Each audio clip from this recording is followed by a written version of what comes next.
Next നമ്മൾ എടുക്കാൻ പോകുന്ന ടോപ്പിക്ക് ലിത്തോസ്ഫിയർ ആൻഡ് അസ്തനോസ്ഫിയർ ആണ്. കഴിഞ്ഞ ക്ലാസ്സിൽ നമ്മൾ എർത്തിൻ്റെ ലെയേഴ്സിനെ കുറിച്ച് പഠിച്ചു അല്ലേ. എർത്തിൻ്റെ ഏതൊക്കെ ലെയേഴ്സാണ്? Crust, mantle, core. ക്രസ്റ്റ് തന്നെ രണ്ടെണ്ണം ഉണ്ട്, സിയാൽ, സിമ. അതുപോലെ മാൻറ്റിൽ തന്നെ അപ്പർ മാൻറ്റിലും ലോവർ മാൻറ്റിലും, പിന്നെ അതുപോലെ പിന്നെ കോറിൻ്റെ ആണെങ്കിൽ ഇന്നർ കോറും ഔട്ടർ കോറും. ഇന്നർ കോറും ഔട്ടർ കോറും അങ്ങനെ ഈ നമ്മുടെ എർത്തിൻ്റെ ഉള്ളിലുള്ള ലെയേഴ്സ് നമ്മൾ പഠിച്ചു. ഇനി നമ്മൾ പഠിക്കാൻ പോകുന്നത് ഇതിൻ്റെ ഇടയിൽ ഈ നമ്മൾ പഠിച്ചിട്ടുള്ള ഈ ക്രസ്റ്റിൻ്റെയും മാൻറ്റിലിൻ്റെയും കോറിൻ്റെയൊക്കെ ഇടയിൽ കുറച്ച് കുറച്ച് ശിലാമണ്ഡലങ്ങൾ അല്ലെങ്കിൽ കുറച്ച് ലെയേഴ്സും കൂടെ ഉണ്ട്, കുറച്ച് ഭാഗങ്ങൾ, കുറച്ച് പാർട്ടും കൂടെ ഉണ്ട്. അതാണ് നമ്മളിന്ന് പഠിക്കാൻ പോകുന്നത്.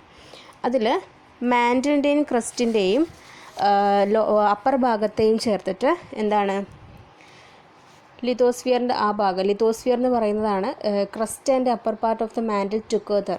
അതായത് ക്രസ്റ്റും ഈ മാൻറ്റിലിൻ്റെ അപ്പർ പാർട്ടും കൂടെ ചേർന്നതാണ് ലിത്തോസ്ഫിയർ എന്ന് പറയുന്നത്. ഇവിടെ നോക്കുകയാണെങ്കിൽ ക്രസ്റ്റ് ഏകദേശം എവിടെയാണ് വരിക? ഇവിടെയും മാൻറ്റിലും ഈ ബ്രൗണിൻ്റെയും നമ്മുടെ ഭൂമിയുടെ ഏറ്റവും മുകളിലത്തെ ലെയറിൻ്റെയും ഇടയിലായിട്ടുള്ളതാണ് ഏത് ലിത്തോസ്ഫിയർ എന്ന് പറയുന്ന ഭാഗം.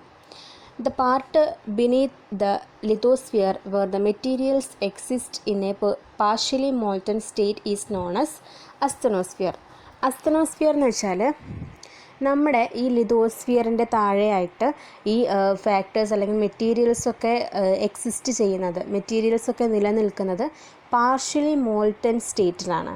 പാർഷ്യലി മോൾട്ടൺ സ്റ്റേറ്റ് എന്ന് വെച്ചാൽ മോൾട്ടൺ നിങ്ങൾക്കറിയാം, വെള്ളം പോലുള്ള അവസ്ഥ, അതായത് ദ്രവാവസ്ഥ, നമ്മുടെ വാട്ടർ സ്റ്റേറ്റാണ് ഉദ്ദേശിച്ചത്. ഇതിൽ പാർഷ്യലിയാണ് പറഞ്ഞിട്ടുള്ളത്. പാർഷ്യലി എന്ന് വെച്ചാൽ പകുതി എന്ത് അവസ്ഥയിലാണ്? മോൾട്ടൺ സ്റ്റേറ്റ്, അതായത് വെള്ളത്തിൻ്റെ അവസ്ഥയിൽ, ദ്രവാവസ്ഥയിലാണ്. അപ്പോൾ ഈ ഒരു ഭാഗമാണ് അസ്തനോസ്ഫിയർ എന്ന് പറയുന്നത്. ഇങ്ങനെ കാണപ്പെടുന്ന ഭാഗമാണ് അസ്തനോസ്ഫിയറിൽ. അപ്പോൾ ഒന്നുകൂടെ പറയാം, ക്രസ്റ്റിൻ്റെയും അപ്പർ പാർട്ട് ഓഫ് മാൻറ്റിലും കൂടെ ചേർന്നതാണ് ലിത്തോസ്ഫിയർ. ലിത്തോസ്ഫിയറിൽ തന്നെ കാണുന്ന ഒരു ഭാഗമാണ് എസ്തനോസ്ഫിയർ. എസ്തനോസ്ഫിയറിൻ്റെ പ്രത്യേകത എന്ന് വെച്ചാൽ അത് എക്സിസ്റ്റ് ചെയ്യുന്നത് പാർഷ്യലി മോൾട്ടൺ സ്റ്റേറ്റിലാണ്. This is the source of the molten rock materials that comes out during volcanic eruptions. അതായത് നമ്മുടെ വോൾക്കാനിക് ഇറപ്ഷൻ സംഭവിക്കുന്നതിലൂടെയൊക്കെ പുറത്തെത്തുന്ന ലാവ നമ്മൾ കഴിഞ്ഞ ക്ലാസ്സിൽ വീഡിയോയിൽ കണ്ടിട്ടുണ്ടായിരുന്നു, റെഡ് കളറിൽ lava that comes out during volcanic eruptions. അപ്പം അത് ഏകദേശം എന്താണ്? അത് ഏകദേശം ഈ അസ്തനോസ്ഫിയറിൻ്റെ സോഴ്സായിട്ട് വരും. സോഴ്സാണ്, അതായത് അസ്തനോസ്ഫിയറിൻ്റെ സോഴ്സാണ് ഈ ഒരു ലാവ എന്ന് പറയുന്നത്. അത് നമ്മൾ കണ്ടില്ലേ, വെള്ളം പോലെ ഒഴുകി വരുന്ന ഒരു വാട്ടർ മോൾട്ടൺ സ്റ്റേറ്റിലുള്ള ഒരു കാര്യം തന്നെയാണ് ലാവ മെറ്റീരിയൽ. ഓക്കെ, അപ്പോൾ ലിത്തോസ്ഫിയർ നമ്മൾ പഠിച്ചു, അതുപോലെ അസ്തനോസ്ഫിയറും പഠിച്ചു. നെക്സ്റ്റ് നമ്മൾ ഡിസ്കസ് ചെയ്യുന്നത് റോക്സ് ആണ്. അപ്പോൾ റോക്സിൻ്റെ മുന്നേ ഇവിടെ ഫോസിൽസിനെ കുറിച്ചിട്ട് കുറച്ചൊരു ഡിസ്ക്രിപ്ഷൻ കൊടുത്തിട്ടുണ്ട്, ഞാൻ പറഞ്ഞുതരാം. നിങ്ങൾക്ക് എക്സ്ട്രാ റീഡിങ്ങിന് വേണ്ടിയിട്ടൊന്ന് പരിചയപ്പെടുത്താൻ വേണ്ടി ടെക്സ്റ്റ് ബുക്ക് കൊടുത്തിട്ടുള്ളൊരു കണ്ടൻറ്റാണ് കേട്ടോ. ഫോസിൽ നിങ്ങൾ കേട്ടിട്ടില്ലേ? ഇപ്പോൾ നമ്മൾ ഇത് കണ്ടിട്ടുണ്ടാവും, ജുറാസിക് പാർക്കിലൊക്കെ കണ്ടിട്ടില്ലേ ഡൈനോസേഴ്സ്. അപ്പോൾ അതിൻ്റെയൊക്കെ ഫോസിൽ എത്രയോ വർഷത്തിന് ശേഷം കണ്ടുപിടിച്ചിട്ടുണ്ട്. അപ്പോൾ എന്താണ് ഫോസിൽ എന്ന് വെച്ചാൽ, the remains of ancient plants and animals found in sedimentary rocks are called fossils. അതായത് പണ്ടത്തെ കാലത്ത് നമ്മുടെ ഈ ഒരു സെഡിമെൻ്ററി റോക്സ്, നമ്മുടെ ഭൂമിയിൽ കാണപ്പെടുന്ന ഈ എനിമൽസിൻ്റെയോ അല്ലെങ്കിൽ വല്ല പ്ലാന്റ്സിൻ്റെയൊക്കെ അവശിഷ്ടങ്ങളുണ്ടാവും. അതാണ് ഈ ഫോസിൽ എന്ന് പറയുന്നത്.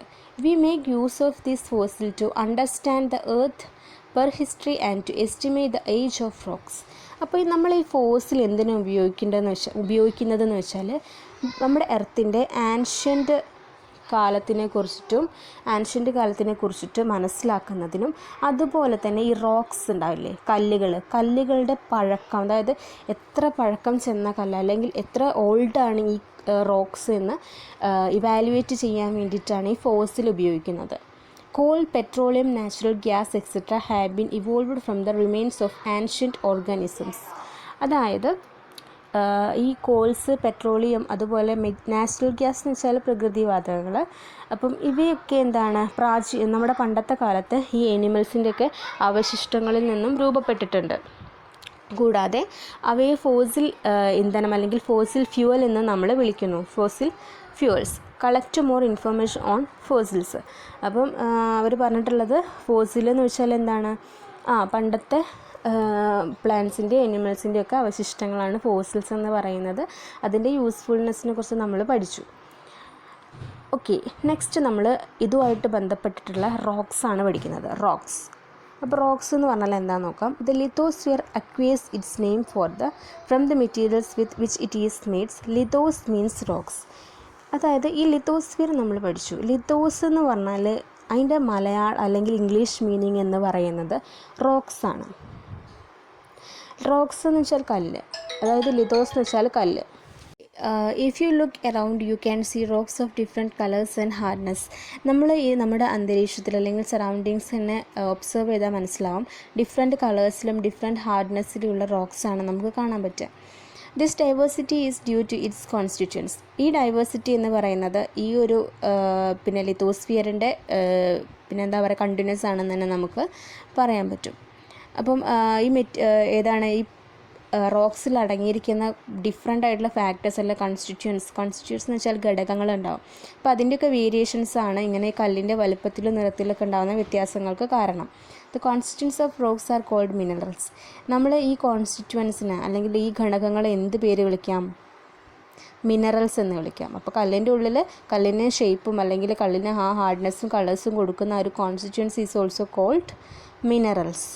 More than 2000 minerals such as silica, mica, hematite, bauxite, etc. have been identified on Earth. നമ്മുടെ എർത്തിൽ കണ്ടെത്തിയിട്ടുള്ള കുറച്ച് മിനറൽസ് ആണ്. അതായത് 2000 മിനറൽസ് ഉണ്ട് നമ്മുടെ എർത്തിൽ. 2000-ഓളം മിനറൽസ് ഉണ്ട്. അതിൽ സിലിക്ക ഉണ്ട്, മിക്ക ഉണ്ട്, ഹെമറ്റൈറ്റ്, ബോക്സൈറ്റ് ഇവയൊക്കെ ആണ് ഈ ഒരു മിനറൽസ് എന്ന് പറയുന്നത്. Based on the mode of formation, rocks can be classified into 3 igneous, sedimentary and metamorphic. നമ്മുടെ ഈ റോക്സിനെ 3ആയിട്ട് ഡിവൈഡ് ചെയ്തിട്ടുണ്ട് പ്രത്യേകത അതിൻ്റെ ഫീച്ചർ അനുസരിച്ച്. അതായത് അത് based on the mode of formation, അതുണ്ടാവുന്ന രീതി. ഫോർമേഷൻ എന്ന് വെച്ചാൽ രൂപീകരണമാണ്, മോഡ് എന്ന് വെച്ചാൽ ആ ഒരു രീതി. ഈ എന്താ പറയുക കല്ലുകളൊക്കെ ഉണ്ടാകുന്ന ആ ഒരു രീതി, അതിനനുസരിച്ച് ഇത് 3ആയിട്ട് നമുക്ക് തരംതിരിക്കാം. ഇതിൽ ഫസ്റ്റത്തെ ഇഗ്നിയസ് റോക്സ് ആണ്. ഇഗ്നിയസ് റോക്സ് എന്ന് വെച്ചാൽ igneous rocks are formed by the molten rock material rising through the fissures in the crust and solidifying either on the surface of the earth or within the crust itself. അതായത് നമ്മുടെ ഈ ക്രസ്റ്റിൻ്റെ ഓരോ വിടവുണ്ടാവും. അപ്പോൾ ഇതിൻ്റെ ഇടയിലൂടെ ഈ ഒരു എന്താ പറയുക ക്രസ്റ്റിൻ്റെ ഓരോ ഫ്ലൂയിഡ് ഉണ്ടാവും. ഫ്ലൂയിഡ് എന്ന് വെച്ചാൽ ദ്രവം, വെള്ളം. അത് നമ്മുടെ ഈ ഒരു എർത്തിൻ്റെ മുകളിൽ വെച്ചോ അല്ലെങ്കിൽ എർത്തിൻ്റെ ഈ ക്രസ്റ്റിൻ്റെ ഉള്ളിൽ വെച്ചോ തണുത്ത് ഉറഞ്ഞിട്ട് ഒരു ഷേപ്പായിട്ട് ഒരു കല്ലിൻ്റെ ഷേപ്പിൽ രൂപം കൊള്ളുന്നുണ്ട്. അതാണ് ഈ ഇഗ്നിയസ് റോക്സ് എന്ന് പറയുന്നത്. എങ്ങനെയാണ് നമ്മുടെ ക്രസ്റ്റിൻ്റെ ഇടയിൽ കൂടെ വരുന്ന ഒരു ഫ്ലൂയിഡ് ഉണ്ട്, അതിലൂടെ fishes crest and solidifying എതിരോളം surface, അതായത് ക്രസ്റ്റിൻ്റെ ഇടയിൽ കൂടെ വരുന്ന ഒരു ഫ്ലൂയിഡ് ഉണ്ട് മോൾട്ടൺ റോക്ക്. അപ്പം ഫിഷസ് ക്രസ്റ്റിൻ്റെ ഇടയിലൂടെ വരുന്ന ആ ഒരു വെള്ളം, ആ ഒരു ഫ്ലൂയിഡ്, അതെന്ത് ചെയ്ത് നമ്മുടെ ഭൂമിൻ്റെ അപ്പർ പാർട്ടിൽ അല്ലെങ്കിൽ ഭൂമിക്ക് ഉള്ളിൽ വെച്ചിട്ട് തണുത്തുറയും. അതിലൂടെ ഉണ്ടാകുന്നതാണ് ഇഗ്നിയസ് റോക്സ് എന്ന് പറയുന്നത്. As all the other rocks types are formed from the igneous rocks, they are called primary rocks. ഇതിനെ നമുക്ക് പ്രൈമറി റോക്സ് എന്ന് വിളിക്കാം. അടുത്തത് സെഡിമെൻ്ററി റോക്സ് ആണ്. Rocks undergo withering in course of time. The debris so formed will be deposited in the low regions as layers. These materials gradually get lithified and transformed into sedimentary rocks. Example, sandstone, limestone. As the sedimentary rocks are formed by in layers, they are also called as stratified rocks. അതായത് ഈ എന്താ പറയുക റോക്സൊക്കെ പിന്നെ നമ്മൾ പൊടിഞ്ഞു പോകും. അപ്പം ഈ പൊടിഞ്ഞു പോകുമ്പം അത് ഓരോ ഈ നമ്മുടെ ഭൂമിയിൽ താഴ്ന്ന പ്രദേശങ്ങളൊക്കെ ഉണ്ടാകും, അവിടെ ഇങ്ങനെ ഇത് നിക്ഷേപിക്കപ്പെടും, പൊടിയായിട്ട് നിക്ഷേപിക്കപ്പെടും. ഈ പൊടി പിന്നീട് എന്ത് ചെയ്യും? പൊടികൾ പിന്നീട് ഉറച്ചിട്ട് എന്തായിട്ട് മാറും? സെഡിമെൻ്ററി റോക്സ് ആയിട്ട് മാറും. അപ്പോൾ അതിൻ്റെ എക്സാമ്പിൾ തന്നിട്ടുള്ളത് സാൻഡ് സ്റ്റോൺ, അതായത് മണൽക്കല്ല്. പിന്നെ തന്നിട്ടുള്ളത് ലൈം സ്റ്റോൺ ആണ്, ചുണ്ണാമ്പിൻ്റെ കല്ല്.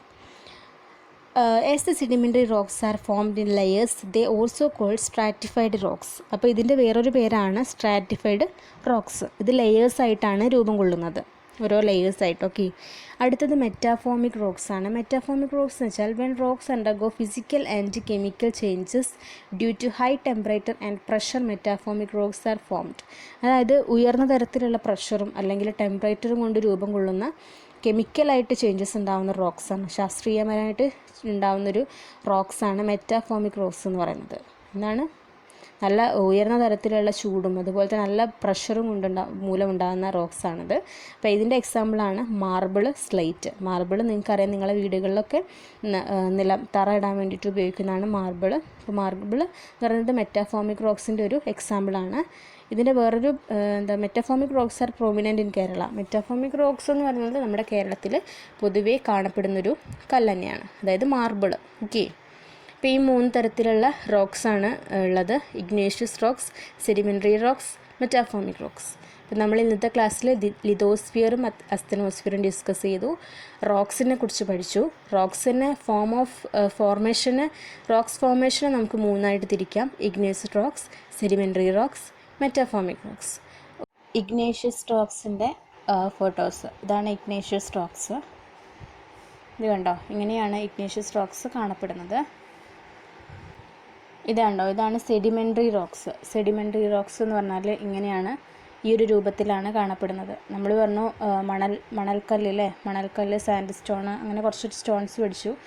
അപ്പം ഇങ്ങനെയാണ്, ഈ ഒരു ഷേപ്പിലാണ് സെഡിമെൻ്ററി റോക്സ് കാണപ്പെടുന്നത്. ഇതാണ് മെറ്റാഫോമിക് റോക്സ്. നമ്മൾ പറഞ്ഞ പോലെ മാർബിൾ, നമ്മുടെ വീടുകളിലൊക്കെ ഉപയോഗിക്കുന്ന മാർബിൾ കണ്ടില്ലേ, അപ്പോൾ അതൊക്കെയാണ് മെറ്റാഫോമിക് റോക്സിലെ ഉദാഹരണം. ഇതാണ്